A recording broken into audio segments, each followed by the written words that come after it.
And a few people come in and want to just watch some problems get worked out during the help session I had scheduled. So I figured instead of having interaction, how about I just work some of these guys out and see what happens. So the first problem that we've got is projectiles being thrown from the top of the building at 20 meters per second in a horizontal direction.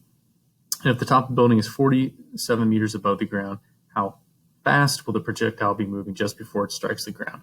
So this problem, this setup could be used for any number of situations, or any number of things that they want you to solve for. But if we've got a ball at the edge of a building and it's got an initial velocity going thusly horizontal, it will eventually come and hit the ground. This specific question is asking, what is the velocity, or really the magnitude of the velocity at that exact moment? How fast is it going? Well, this is going to take some unpacking. First off, there's a lot of information that is not given in this problem. We're told that the initial height is 47 meters. We're told that the initial velocity is 28. But other than that, there's a lot of implications that we have to unpack. So let's go ahead and make a list of variables for our horizontal and our vertical dimensions.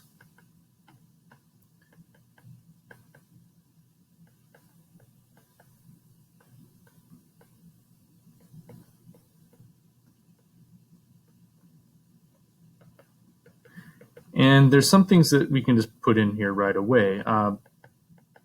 We should probably set an origin. Let's call the base of the building right here. That's our 0, 0 in the XY direction. So the ball starts off at a vertical position of 47 meters above the ground.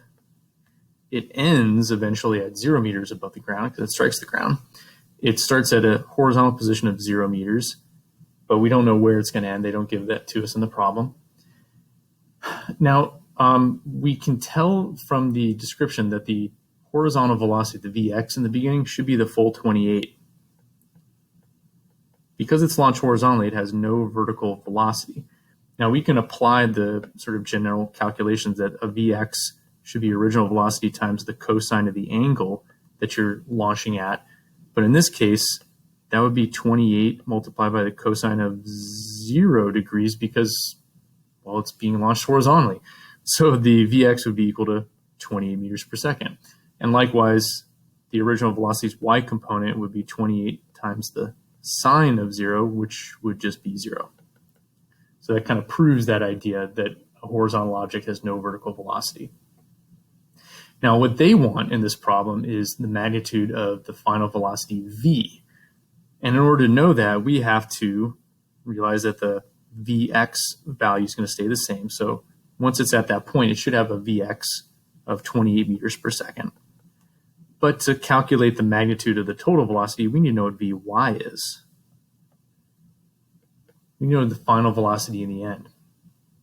And once we know that, we can say that the magnitude of the final velocity v should be, using the Pythagorean theorem, for whatever the Vx squared and the Vy squared are. That's ultimately what we want. But going through that calculation can be a little time consuming and cumbersome. So let's go ahead and make sure we've unpacked everything here. We don't really need to know the horizontal position. We could have been asked how far is it from the end of the building. We could have been asked how much time does it take to hit the ground. But we're not. We're being asked what the final velocity is in the y direction to calculate the final velocity overall. Now, in order to calculate that, we don't need time. We could calculate time, and we could use that to calculate horizontal distance, but let's just go ahead and use what we got. We've got changes in position. We got initial velocity, acceleration. I forgot to write that in. That should be negative 9.8 because it is in free fall. And then, well, we can use the old Tricky Ricky equation here. We can say that Vy squared is equal to Voy squared plus 2 times A times delta y. We don't use that equation that often, but in this case, it will work. We can put in 0 squared plus 2 times negative 9.8, and then negative 47 for the displacement because it is going down 47 meters. And if we pop that into our calculators, what are we going to get there? 2 times 9.8 times 47. 2 times 9.8 times 47. Sorry, my calculator is turning off every time I touch a button. Got it back working. That would be 921.2. And if we square root that, we would get a Vy of 30.35. So that's the vertical velocity at that moment in time. So the overall velocity magnitude, the speed of the object, how fast it's going, would be 28 squared plus 30.35 squared, and all square rooted. And for that, what shall we get? What do we get? 41.3 roughly. So that's a lot of steps there to get to that answer. We could, technically speaking, have also been asked how far it goes horizontally, in which case we would need to know the time from the vertical information to calculate the displacement in the horizontal direction. Well, let's take a pause there and then go on to the next question.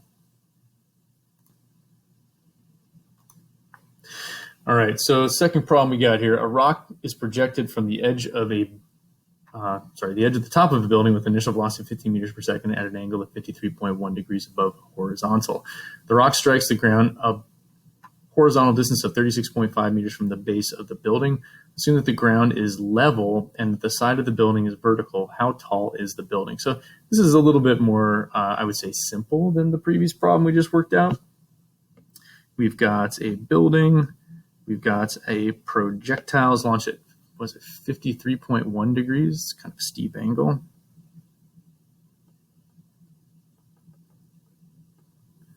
So we got our VO and our theta there. We're being asked how tall the building is, but we know that when the object is launched, it will go up and come down, and the horizontal displacement it will have is 36.5.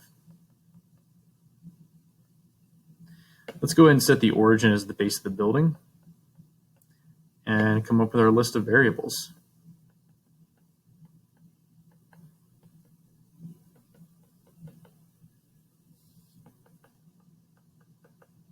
So in the horizontal direction, we'll start off at 0 and end at 36.5.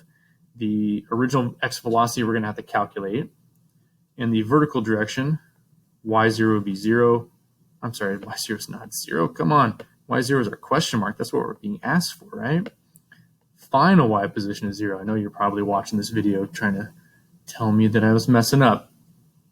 The time it takes, we don't know. VOY, we'll calculate. VY, don't know. And AY is negative 9.8. So in order to calculate, in order to know what the original velocities x and y components are, we'll have to calculate the sine and cosine components. Or for the time being, how about we just write 15 times cosine of 53.1 and 15 times sine of 53.1. We can always pop that into a calculator later. We don't need to worry about that just yet. Now, we want to find out what the vertical height of the building is. So we don't know this number. And in order to figure out what that is, we really would need to know how much time there is. We can't calculate this position unless we know both velocities and the acceleration, or if we know time, initial velocity, and acceleration. We just don't have a position equation for accelerated motion that doesn't include either time or final velocity.